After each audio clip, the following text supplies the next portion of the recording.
जो व्यक्ती ज्याला 3, 4, 5 वाजता जाग येते, 6 वाजेपर्यंत ज्याला जाग येते, त्याने समजायचं की देवाची आपल्यावरती कृपा आहे, त्यामुळे आपल्याला जाग येते. झोपत असताना नेहमी 12च्या अगोदर झोपावं, कारण भगवंताने ही सृष्टी निर्मिती करत असताना जे राक्षस आहेत ते सुद्धा देवापासूनच झालेले आहेत, आणि जे आपण आहोत ते सुद्धा देवापासूनच झालेलो आहे. मग जसा देवाने आपल्यासाठी वेळ दिलाय तसंच त्या राक्षसांसाठी वेळ असेलच. मग त्या राक्षसाची वेळ कोणती आहे? तर रात्रीच्या 12 वाजेपासून तर 3 वाजेपर्यंत ही राक्षसांची वेळ असते. त्या वेळेमध्ये राक्षस जागृत होत असतात, आणि त्या वेळेमध्ये जो जागा राहतो त्याने समजायचं आपण कोण.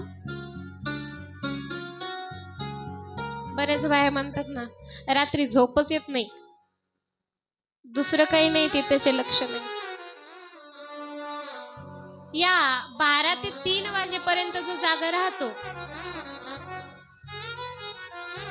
त्याने समजायचं आपल्यावरती काहीतरी संकट येणार आहे. पण 3च्या नंतर ज्याला जाग येत असेल त्याने समजायचं भगवंताची आपल्यावरती कृपा चालू आहे.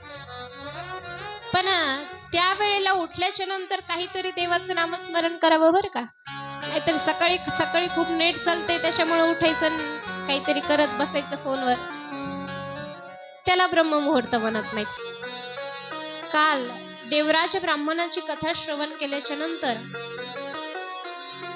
या महात्म्यामध्ये समोर बिंदुक नावाच्या ब्राह्मणाची कथा येते. तो बिंदुक नावाचा ब्राह्मण वाशकल नावाच्या एका गावामध्ये राहायचा. त्या गावामध्ये तो राहत असताना जातीने ब्राह्मण होता, पण सदाचारहीन राहायचा. नेहमी पाप कर्म करत होता, कधी चांगले कर्म त्याने केलेच नाही. भगवंताचं कधी त्याने नामस्मरण केलंच नाही, भगवंताचं कधी चिंतन केलं नाही. देहाला आल्याच्या नंतर आपण कधीतरी भगवंताचं नामस्मरण केलं पाहिजे. जसं आपल्याला जर का एखादी नोकरी लागलेली असेल तर त्या नोकरीचं काम आपल्याला रोज करावंच लागतं. तसंच हा मनुष्य देह भेटल्याच्या नंतर या देहाचं एक काम आहे, या देहाला एक लागलेली नोकरी आहे, ती म्हणजे भगवंताचं नामस्मरण, देवाची आठवण, ती आपण केलीच पाहिजे. आणि ब्राह्मणानंतर हे सर्व केलंच पाहिजे. ब्राह्मणांचे काही नियम असतात. ब्राह्मणाने कसं राहावं, किती वाजता उठावं, काय करावं, सगळे नियम असतात. ब्रह्ममुहूर्तावरती 4 वाजता उठावं.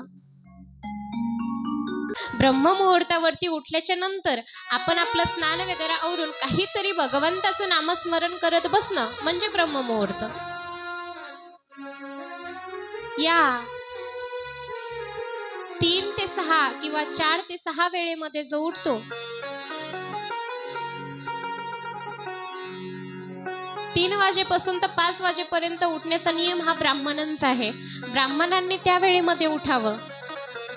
पण हा असणारा बिंदुक नावाचा ब्राह्मण जरी ब्राह्मण असला तरी ब्राह्मणांचं एकही लक्षण त्याच्यामध्ये नव्हतं. पापाचार करत होता, व्यवसाय करायचा, चांगल्या कर्माने कधी वागला नाही. तोच नाही तर त्या गावामधले बरेचसे लोक अज्ञानी होते, ज्ञान असून सुद्धा अज्ञानाप्रमाणे वागायचे.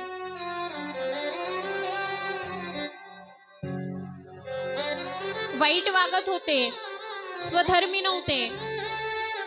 जीवन जगत असताना माणसाने थोडं तरी धर्माला धरून जगावं. पण त्या गावातला कोणताच माणूस धर्माला धरून जगला नाही. कुविचार करायचे, नेहमी वाईट विचार करायचे. माणसाचं जर का बघायचं झालं ना तर प्रत्येक जण बघा या कलियुगातला एकमेकांचा वाईटच विचार करतो. तुम्ही असो किंवा मी असो, आज आमच्या पुढे एखादा महाराज जात असेल तर आमच्या मनामध्ये कुठंतरी त्याच्याविषयी खंत येते. तुमच्यामध्ये कोणी शेतीमध्ये काही पुढे जात असेल, कोणाचा ऊस जास्त झाला असेल, कोणाचा कापूस जास्त झाला असेल, तर आपण म्हणतोच. कोणाचं हरभरा जर का जास्त झालं तर म्हणते ते आमच्या रानातलं उपटून नेत होतं, तसं तसंच ठेवलं ना. आपल्या मनामध्ये वाईट विचार मात्र येतो. कुविचार हा आपला, बघा संतांनी सांगितलेले, संत जे विचार करतात ना, ते संत विचार करत असताना सुमतीने विचार करतात. 4 प्रकारच्या मती असतात, कुमती, मंदमती. कुमती जे विचार असतात ना, ते आपलं चांगलं नाही झालं तरी चालेल, पण पुढच्याचं चांगलं कधी झालं नाही पाहिजे, हा विचार असतो कुमतीवाल्या माणसांचा. एक वेळेस आपलं वाईट झालं तरी चालेल, पण त्याचं चांगलं नाही झालं पाहिजे. एक भगवान शंकराचा असाच भक्त होता. दृष्टांतामध्ये आमचे गुरुवर्य सांगायचे की भगवान शंकराचा खूप मोठा भक्त होता. शेजारच्याने चांगलं त्याचं चालू होतं, मस्त मुलं बाळ, पैसे वगैरे छान चालू होतं. आमच्या पठ्याला कुठं जमतं. सकाळी पहाटेच भगवान शंकराकडे गेला आणि भगवान शंकराला जाऊन चालत चालू केलं, भोळ्या शंकरा. नाही ते त्याला उपमा देऊ बोलू लागला. प्रार्थना केली, 1 नाही 2 नाही, बघता बघता सकाळचे त्याचे 12 वाजले दुपारचे, तरी सुद्धा पठ्या काही जागेवरून उठला नाही. आमच्या पार्वती मातेला दया आली, म्हणे ओ भगवान शंकरा, तुम्हाला काही वाटतं का नाही, एवढ्या या घोर कलियुगामध्ये तुमचा एकच भक्त आहे, निष्पापपणे तुमची सेवा करतय, सकाळपासून तिथे बसलाय भजन करत, काही न खाता, जाऊन भेट तर देऊन या, काय हवंय नकोय बघा. आता बायकोचा विषय म्हटल्यावरती नवरा कधी टाळेल का. लगेच निघाले आमचे भगवान शंकर आणि जाऊन तिथे त्याला प्रगट होऊन दर्शन देतात. म्हणे अरे भक्ता, डोळे उघड, बघ तुझ्या समोर कोण आलंय. बघतो तर काय, हळूच डोळे उघडून, अरे हे कोण आहे, एवढ्या मोठ्या जटा, एवढं मोठं भयंकर रूप. कसलं रूप होतं आमच्या भगवंताचं. ते बघतच राहिला. अगोदर तर बघितल्या फक्त भगवंताकडेच बघू लागला. भगवंत म्हणतात, अरे काय मागायचंय, माग पटकन. म्हणे देवा, मला एकच पाहिजे. काय पाहिजे? जे मला भेटन त्याच्यापेक्षा दुप्पट माझ्या शेजारच्याला भेटलं पाहिजे. दुप्पट शेजारच्याला. भगवंताला वाटलं, अरे आपला भक्त तर खूपच चांगला आहे. तथाच तू म्हटले आणि आशीर्वाद देऊन भगवान शंकर तिथून निघून गेले. आता या पठ्याला घरी जाऊन प्रयोग करून बघायचा होता की खरं होतं का नाही. आणि मनात विचार करतो, भगवंता माझ्या दारामध्ये एक वीर होऊ दे. काय? माझ्या दारामध्ये एक वीर होऊ दे. जशी याच्या दारामध्ये वीर झाली तशी शेजारच्या दारामध्ये 2 विरे झाल्या. त्याची यायची जायची वाटच बंद झाली. लगेच याने काय केला, विचार केला, आपण एका पायाने काम चालवू, पण जर का माझा एक पाय गेला तर माझ्या शेजारचे 2 पाय जातील. लगेच स्वतःचा एक पाय तोडून घेतला, शेजारचे 2 पाय गेले ना. परत विचार करतो, एका हाताने माझं काम चालेल. स्वतःचा एक हात कापून घेतला, शेजारचे 2 हात गेले. महाराज राहिलंच काय, हात नाही पाय नाही, आता काय राहिलं. सांगायचं तात्पर्य एकच होतं, काही लोक असे असतात की आपलं वाईट झालं तरी चालेल, आपल्याकडे एखादी गोष्ट नसली तरी चालेल, पण माझ्या जवळच्याकडे ती नसावी किंवा याच्याकडे ती नसावी. हे विचार करणारे आजचे लोक आहेत. काही लोक असतात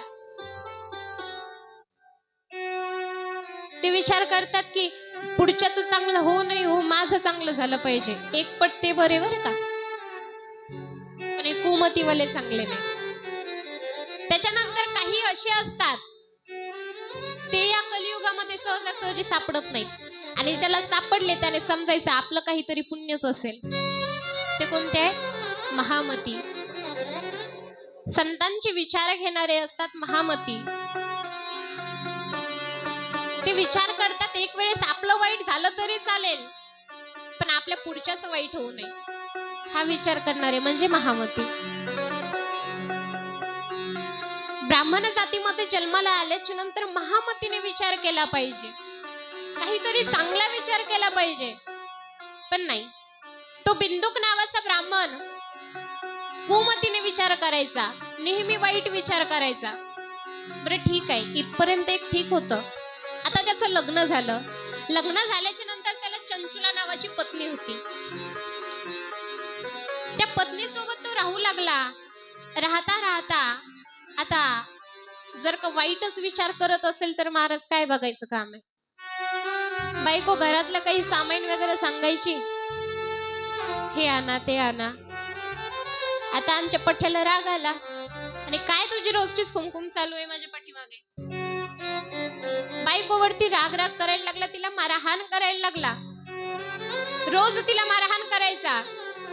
बघता बघता बायकोला सोडून बाहेर वेश्ये सोबत राहू लागला. वेश्ये सोबत राहत होता. आता बायकोने 1 वर्ष झाले, 2 वर्ष झाले, 3 वर्ष झालं, काहीच बोलली नाही. पण नंतर बोलायला लागली तर बायकोला घराच्या बाहेर काढून दिलं. स्वतः एकटा तिथे राहू लागला. तर महाराज वेश्याच त्या खऱ्या काही दिवस त्याच्या सोबत राहिल्या, आणि नंतर त्यालाच मारायचा प्लॅन करून त्याला मारून टाकलं. आता या बिंदुक नावाच्या ब्राह्मणाची हत्या झाली, तो मरण पावला. अशा पापी अधर्माला महाराज मुक्तता भेटेल का? पृथ्वी तलावरती आल्याच्या नंतर, या संसारात आल्यावरती जर का आपण चांगले कर्म केले नाही तर आपली मुक्ती होणारच नाही. आज आपण म्हणतो भूत दिसतात का, भूत असतात का वगैरे, ते दुसरे कोणी नसतात, असे पाप कर्म करणारे असतात. या बिंदुक नावाच्या ब्राह्मणाची हत्या झाली, आणि हत्या झाल्याबरोबर त्याला पिशाच योनी प्राप्त झाली. पिशाच योनीमध्ये गेला. चंचुला नावाची त्याची पत्नी इकडे तिकडे फिरू लागली. आता ती सुद्धा अधर्म करायला लागली, ती सुद्धा विभिचार करू लागली. बघता बघता तिचं वय तरुणपणाचं म्हातारपणाकडे गेली, आणि म्हातारपण झालेलंय, पूर्ण तिचं अंग आता थकून गेलंय. आणि एक दिवस भगवान शंकराच्या मंदिराजवळ जाऊन थांबली. त्या भगवान शंकराच्या मंदिराजवळ थांबल्याच्या नंतर काही भक्त होते भगवंताचे, ते भगवंताचं भजन करू लागले. ते भजन तिच्या कानाला थोडस गोड लागलं, आणि ते भजन कानाला गोड लागल्याच्या नंतर ती तिथेच बसून राहिली. बघता बघता भजनावाले सगळे गेले. त्यानंतर कथेवाले आले, आणि भगवान शंकराची सुंदर अशी तिथे कथा चालू झाली. ती कथा श्रवण करायला सर्व भक्तगण अशीच मंडपामध्ये बसलेले होते, आणि ती चंचुला नावाची स्त्री एकटीच मंडपाच्या बाहेर बसून ती कथा ऐकू लागली. 1 दिवस झालं, 2 दिवस झालं, बघता बघता 7 दिवस तिने ही कथा ऐकली, आणि नेमकं 7व्या दिवशीच तिचा तिथं देहांत झाला. तिचा देहांत झाल्याच्या नंतर महाराज तिने सुद्धा विभिचार केलेला होता, तिला सुद्धा नरकात जायला हवं. जसं तिच्या नवऱ्याने विचार केला तसाच तिने सुद्धा विभिचार केलेला आहे, मग ती सुद्धा नरकामध्ये जायला पाहिजे. पण नाही, तिला शिवदूत नेण्याकरिता आले, कारण तिने भगवंताची कथा श्रवण केली होती. जीवनामध्ये कितीही पाप केलं आणि त्याच्यामध्ये जर का थोडस पुण्य केलेलं असेल तर आपण महाराज कुठेतरी तरुणच निघतो. कारण त्या यमदूतांनी आपल्याला नेल्याच्या नंतर त्या नरकात नेल्यावर तिथे आपल्याला प्रश्न केले जातात की तू पृथ्वी तलावरती असताना तुला मनुष्य देह प्राप्त झाला होता, तेव्हा तू नेमकं तिथे जाऊन केलं काय? तिथे काय आपल्याला असं सांगता येत नाही, मी माझ्या मुलाला एवढी इस्टेट कमवून ठेवली, मी माझ्या मुलासाठी एवढे भांडण केले, मला सून एवढी भारी आणली, किंवा काय काय काय काय तुमचे जे व्यवहारातल्या गोष्टी असतील ते आपण तिथे सांगू शकत नाही. येत नाही, मग तिथे सांगता काय येतं? तर आपण केलेलं पुण्य आपल्याला तिथे सांगता येतं. भगवंतासाठी घातलेला वेळ आपल्याला तिथे सांगता येतो. या 24 तासापैकी आपण 1 तास जर का भगवंतासाठी घातलेला असेल तर तोच आपण तिथे सांगू शकतो. म्हणून या चंचुलाने ती कथा श्रवण केलेली होती. त्या 7 दिवसाच्या कथा श्रवणाने तिला यमदूत नेण्याकरिता आले, तिला शिवदूत नेण्याकरिता आले आणि त्या शिवदूतांसोबत ती कैलास पर्वतावरती गेली आणि कैलास पर्वतावरती गेल्याच्या नंतर आमच्या पार्वती मातेची दासी म्हणून तिला तिथे पद देण्यात आलं. बघा महाराज, एक विभिचार करणारी स्त्री, तिला आमच्या पार्वती मातेची दासी होण्याचं सौभाग्य प्राप्त झालं. आपण किती पुण्य केल्याच्या नंतर आपल्याला ते प्राप्त होईल सांगता येत नाही. पण तिने फक्त भगवंताची कथा 7 दिवस श्रवण केली होती. त्या कथेने तिला पार्वती मातेची दासी होण्याचं सौभाग्य प्राप्त झालं. आता तिथे रोज राहू लागली, आमच्या पार्वती मातेची सेवा करायची, नित्य सेवेमध्ये दंग होती. पण महाराज, आपल्या महाराष्ट्रातली स्त्री अशी आहे, तिने जर का एखाद्या वेळेस पती केला, तिच्या एकदा पती तिला स्वीकारला की महाराज ती कधी दुसऱ्या पुरुषाचा विचारही करत नाही आणि नेहमी त्याच पतीविषयी विचार करत असते. आता हिच्या मनामध्ये एक दिवस विचार आला की अरे, आपल्या पतीने एवढा कुकर्म केलेले, एवढा पापाचारी झालेला आहे, आता नेमकं तो कुठे असेल, त्याची अवस्था काय झालेली असेल. मनामध्ये विचार यायला लागला. खिन्न मनाने बसली होती, कोणत्याच कामामध्ये तिचं लक्ष नव्हतं. पार्वती मातेने बघितलं, विचारलं, का ग चंचुला, काय झालं? म्हणे, माते, मी पृथ्वी तलावरती असताना बिंदुक नावाचा माझा पती, त्या बिंदुक नावाच्या पतीने खूप पापाचार केलेला आहे. आता नेमकं तो कुठे असेल हा विचार मी करते. पार्वती मातेला म्हणायला लागली, पार्वती माता, जर का मी तुमची निष्पापपणे सेवा केलेली असेल तर माझ्या पतीचा काहीतरी उद्धाराविषयी मला सांगा.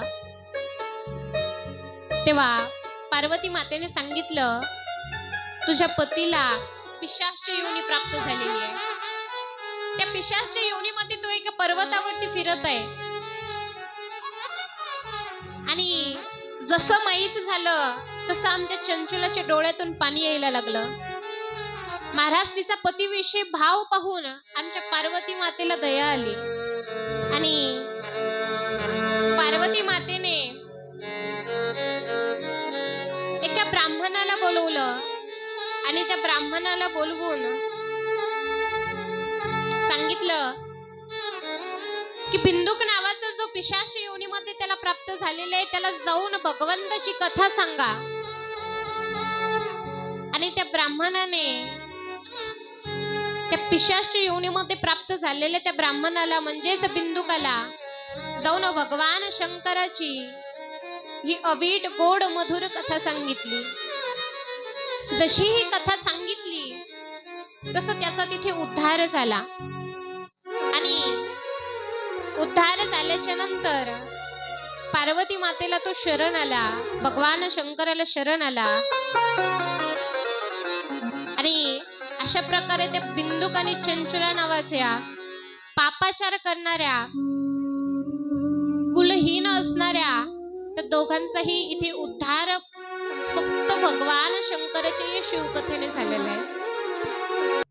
कलियुगा माझी करावी कीर्तन, तेने नारायण जोडशी.